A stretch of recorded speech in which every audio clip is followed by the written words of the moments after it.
What you want, when you want it, where you want it. This is The Mesh. Hey everybody, I'm Amy Chang, a nurse, a mom, and a health coach, and this is Healthy AF, where honesty and humor and heart meet real talk about feeling good again, inside and out. We're cutting through the noise, dropping the guilt, and reminding you getting healthy isn't about perfection. It's about choosing yourself, one loving decision at a time. Let's get into it. Hey everybody, and welcome to another episode of Healthy AF. My name is Amy Chang, and I'm a health coach here with Healthy Life, Health and Wellness Coaching, and I'm so glad you're here. This is our last podcast in 2025.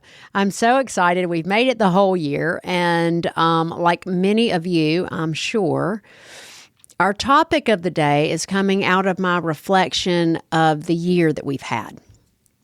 As I got into December this year, I looked at what I wanted to happen in 2026 for Healthy Life, Health and Wellness Coaching. And one thing I typically do is pick a topic for each month so that the content I create to serve y'all has a rhythm and a flow and feels like it's connected to what we might be doing in our lives at that time. Typically, January then is all about motivation and goals and actions and resilience and setting yourself up to really stay sustainable with the New Year's resolutions that you set forth for your year. But this year I got thinking something a little bit different. I look at the programs that I'm offering through Healthy Life, Health and Wellness Coaching this year, and one of our big offerings is women's group coaching. The women's group coaching lasts for the entire calendar year. I did it for the first year last year, and I had to decide then this month, December, what was I going to do with that? Was I going to offer the group coaching again? Was I going to offer it to the women who are already in it? Was I going to expand it? Was it a program that was just 1 year and then quit? And did I want to do it? And how well did the participants benefit from the group? And would it serve them moving forward? So I'm having all those thoughts in my head as I'm looking at what content am I going to create and what's going on in our lives. And it dawned on me that January is for community and connection. That's how we get through our New Year's resolutions and our new healthy habits that we want to do. And B, I don't think we do it very well. And lastly, the women's group that goes through the year is powerful because it creates community and connection that is intentional and intimate. And that's the area of connection that I see most of us yearn for and miss the mark on. So I got to thinking about the power of community and connection when we are inside times of growth and transformation.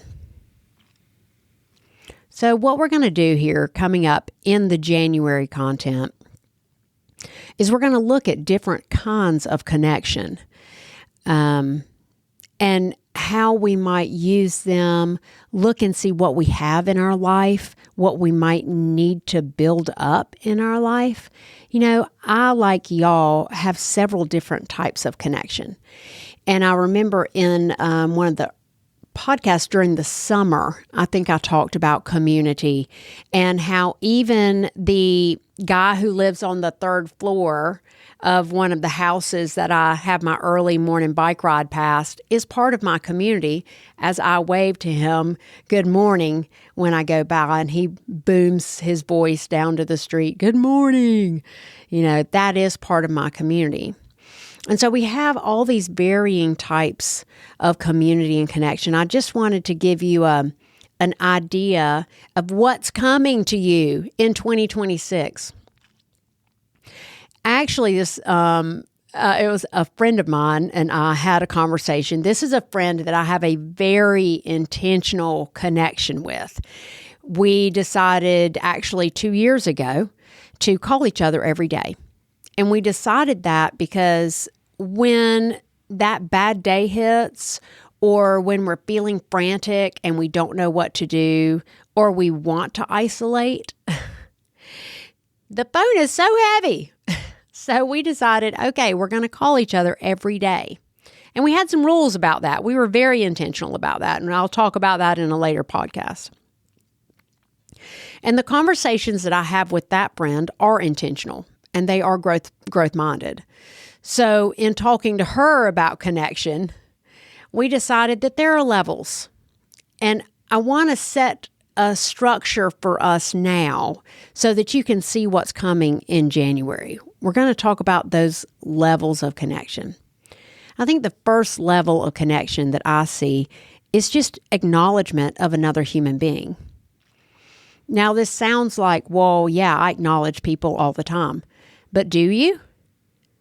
How many times do you get on an elevator and not meet anyone's eye? How many times do you walk through a downtown street with your ear pods in and never look up?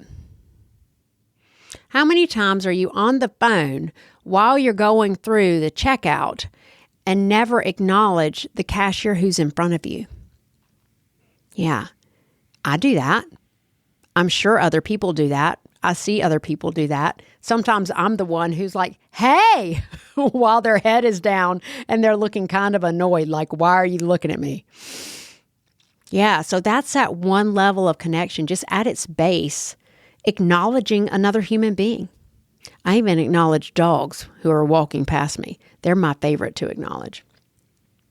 Then that second level is the we have something in common level. I am a kindergartner and you are in my class with me.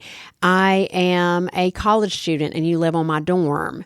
I work at the hospital and so do you. Maybe you are a fellow nurse on my unit. We have something in common that ties us together. We might not know personal details about the rest of our lives. We might not know deeper feelings. We might not care. We might not even like each other, and that is okay.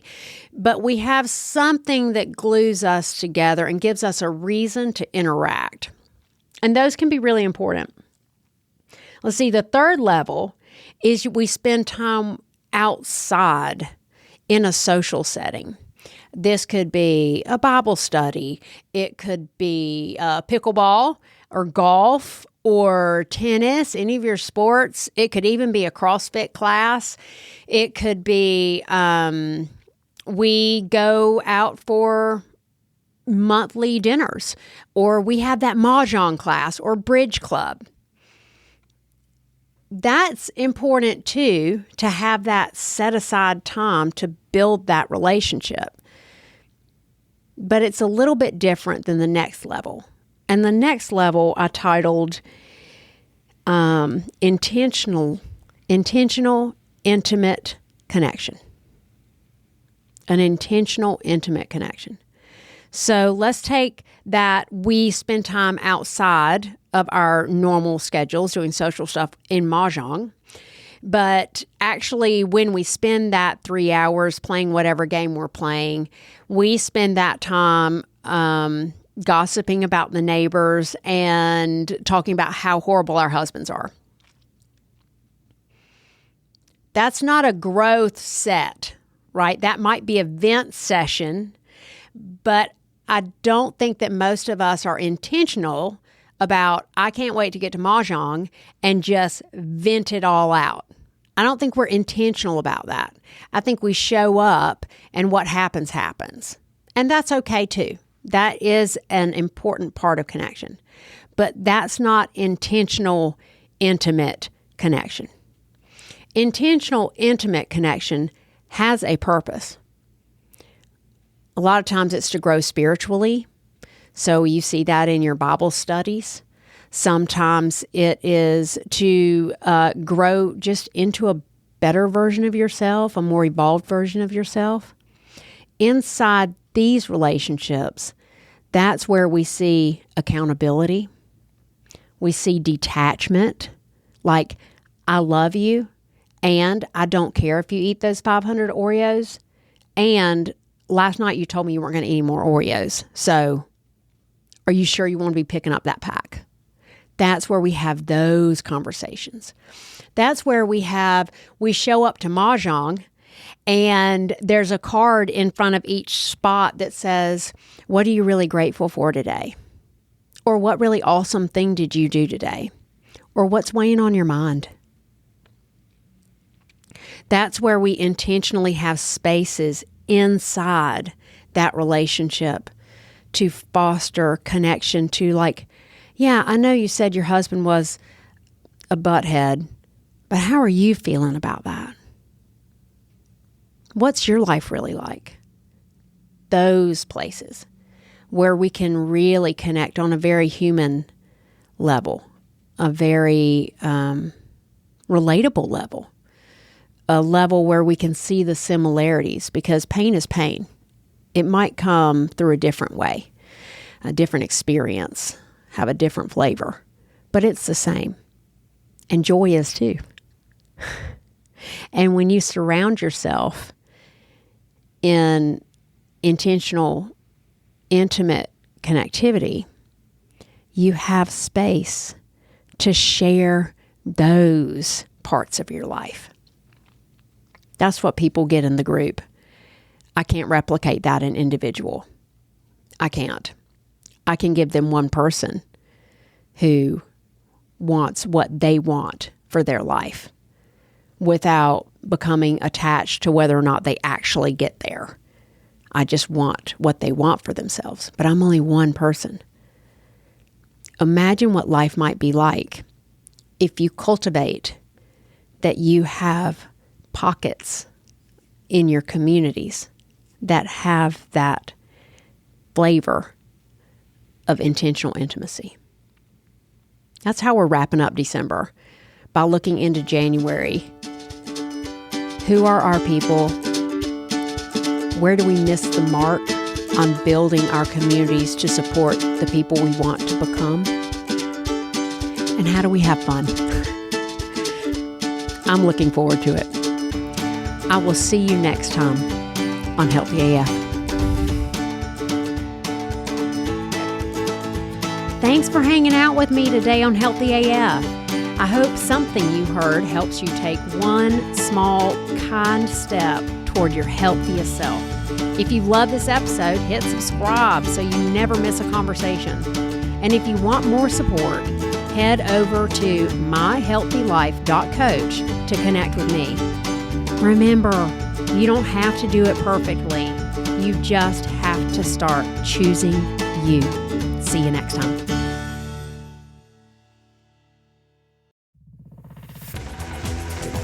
You've been listening to The Mesh, an online media network of shows and programs ranging from business to arts, sports to entertainment, music to community. All programs are available on the website as well as through iTunes and YouTube. Check us out online at themesh.tv. Discover other network shows and give us feedback on what you just heard.